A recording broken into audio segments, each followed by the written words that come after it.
To the Secretary of UNCAC for UNODC, Ms. Brigitte Strobel-Shaw, and my esteemed Pacific Fellow Integrity panelists, ladies and gentlemen. I am very delighted to join you this afternoon and thank the UNODC in the Pacific through the UN Pacific Regional Anti-Corruption Project for enabling the Pacific delegates to meet before the start of the 9th Conference of State Parties to the United Nations Convention Against Corruption. May I bring to you all warm greetings from the people of Kiribati by saying, Kamna Maori. I thank the UNCAC Secretary, Chief of Service, Drug Control and Crime Prevention, UNODC, Ms. Brigitte Strobel-Shaw, for her welcome and introduction. I am honored to be opening this session, which acts as an integral part and precursor to gaining full political commitment in the Pacific for our evidence-based strategies to counter corruption. I am very confident that our participation and deliberations in this session and throughout the conference will incrementally allow us to create the building blocks for sustaining Pacific unity against corruption and intensifying our anti-corruption engagements and efforts since our last meet at the 8th Conference of State Parties in Abu Dhabi, December 2019.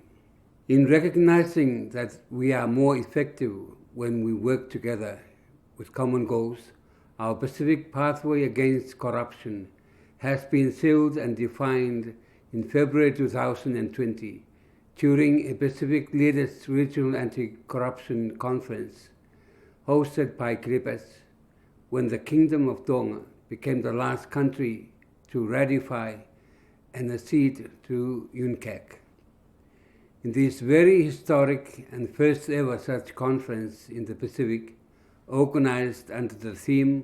Pacific Unity Against Corruption, we adopted a groundbreaking TNWA vision outcome statement, which, among others, strongly voiced a collective commitment and a political will to prevent and fight corruption. While our Pacific countries have individually made targeted inroads into preventing and fighting corruption, and while we as a region have not previously clearly identified shared focus areas, the Pacific leaders have further advanced the commitments and the principles of the TNWA vision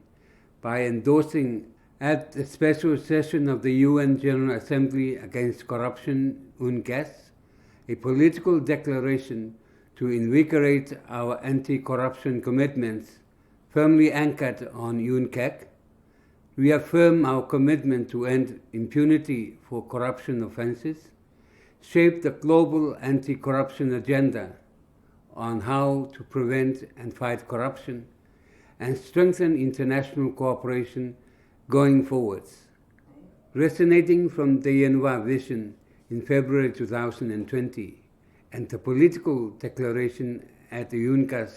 June 2021, and in keeping with the covenants and commitments under UNCAC and relying on UNDC support and technical assistance, the Blue Pacific leaders have agreed on the following priority areas to guide their anti-corruption strategies, policies, and efforts: developing whistleblower and witness protection acts,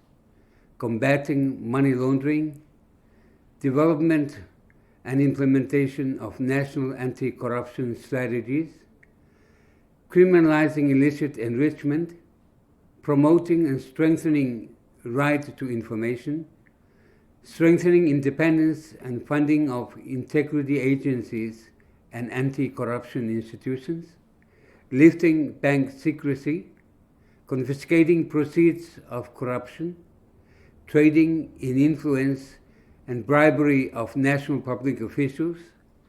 criminalizing bribery and enhancing existing anti-corruption measures in the private sector, and strengthening public sector excellence and codes of conduct. These are the priorities for member states to pursue and implement over the coming 3 years. As stated in its manifesto, one of the key priorities of the Kiribati government is to eradicate corruption in the public sector and to mainstream public service excellence in and throughout Kiribati. This commitment at a national level to eradicate corruption has been highlighted in the Kiribati Vision for 20 Years, or KV20, which is a long-term blueprint that aspires to utilize the country's potential on fisheries and tourism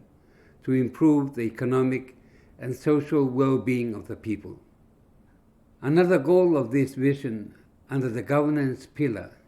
is to make Kiribati a corrupt-free nation by 2036.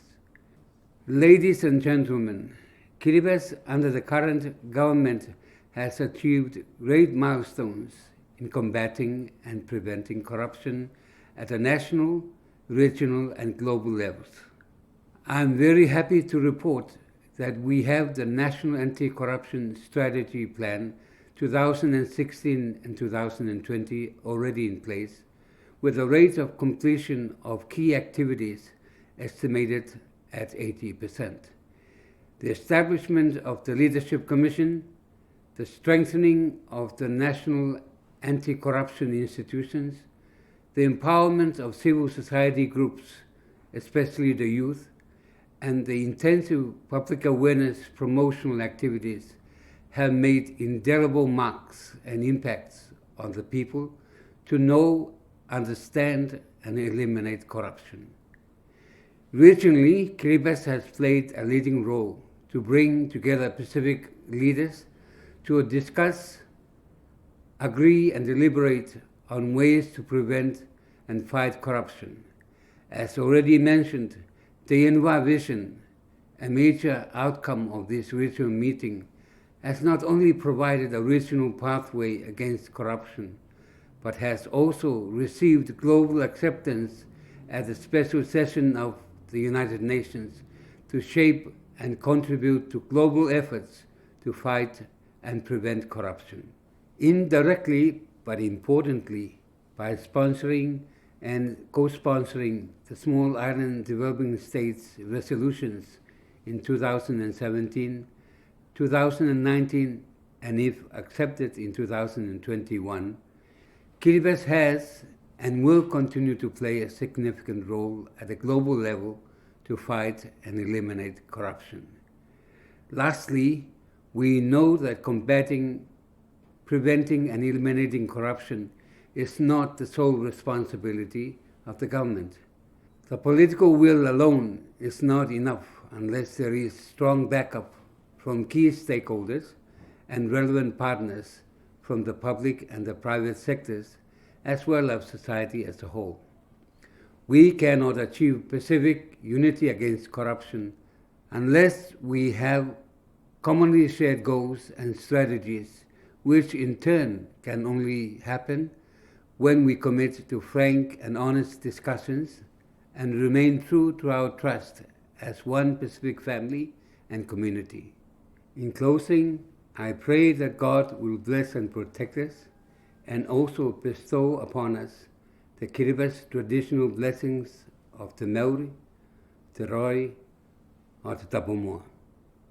Thank you, Shukran, Jasilan, and may God bless us all.